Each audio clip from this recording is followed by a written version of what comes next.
আসসালামু আলাইকুম ওয়া রাহমাতুল্লাহি ওয়া বারাকাতুহু।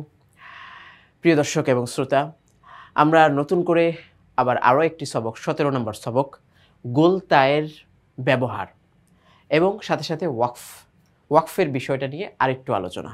দুইটাকে সম্পৃক্ত করেই আমাদের আজকের সবকের আলোচনা। তো আমাদের এই সবকটা খুবই সংক্ষিপ্ত আকারেই সাজানো। তো ১৭ নম্বর সবকে আমরা রয়েছি যেটা গোলতা এর বর্ণনা। তো গোলতাটা ওখানে দেওয়া রয়েছে। তো গোলতা ওয়াকফের অবস্থায় হা সাকিন পড়িতে হয়। হা সাকিন পড়িতে হয়, এটাকে আমরা হাইলাইট করলাম। এখন গোলতা কিন্তু আমরা যদি এই পাশ দিয়ে লিখি, কথার কথা আমরা লিখলাম এই যে হা, গোলতা কিন্তু নোক্তা না থাকলে, নোক্তাটা সরিয়ে দিলে কিন্তু হাই থাকে। যখনই দুইটা নোক্তা আমরা এখানে উপরে দিয়ে দিলাম তখনই কিন্তু সেটা কি হয়ে গেল, তা হয়ে গেল, তা। তো ঠিক তদ্রূপ এই গোলতা যখন শব্দের শেষে আসে তখন কিন্তু এই যে এই আকৃতিতে আসে, আমরা যেটা উদাহরণে দেখছি। তখন এখানে আমরা দুইটা নিয়ম শিখব। একটা তো হচ্ছে ওয়াকফ বা থামা তো থাকবেই।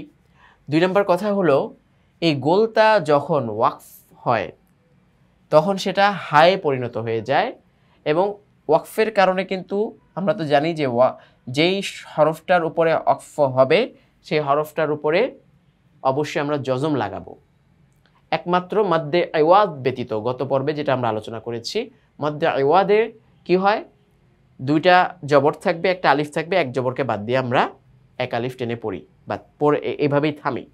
কিন্তু এখানে হবে কি, দুই জের হোক, দুই পেশ হোক, এক জবর হোক, এক জের হোক, এক পেশ হোক, আর যদি জজম এমনিতে থাকে তো জজমই থাকলো, তারদিদ থাকলো, সেখানেও জজমে ব্যবহার আমরা করব। বাকি সব ক্ষেত্রে মানে জজম হয়ে যাবে। তো আমি উদাহরণ পড়ছি।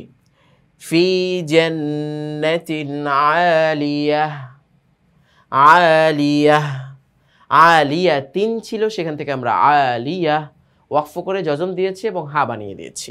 এই হচ্ছে প্রথম উদাহরণ। দ্বিতীয় উদাহরণ, আমিলাতুন নাসিবাহ, আমিলাতুন নাসিবাহ। তো এখানেও তায়ের উপরে দুই পেশ রয়েছে, কিন্তু তাটা হা হয়ে গিয়েছে ওয়াকফের কারণে, জজম চলে এসছে ওয়াকফের কারণে, তারপর আমরা ওয়াকফ করে থেমে গেলাম। এখানেও দেখি আমরা ৩ নম্বর উদাহরণে, লিসাইহা রাদিয়াহ, লিসাইহা রাদিয়াহ। তো রাদিয়াতুন ছিল, সেখান থেকে আমরা ওয়াকফের কারণে রাদিয়াহ পড়েছি। নারুন হামিয়াহ, নারুন হামিয়াহ।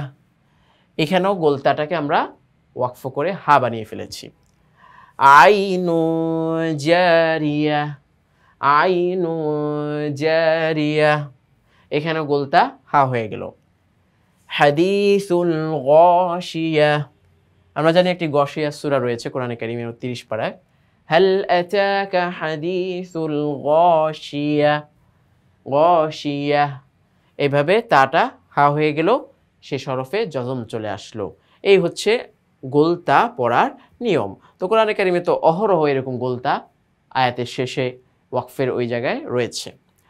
তো সেই জায়গাগুলো আমরা এখান থেকে শিখে ওই জায়গাগুলোতে আমরা অ্যালাউ করব বা প্র্যাকটিস করব। আমরা এখানে কার্যত সেটা কার্যকরী ভূমিকা রেখে সেটাকে পালন করার চেষ্টা করব।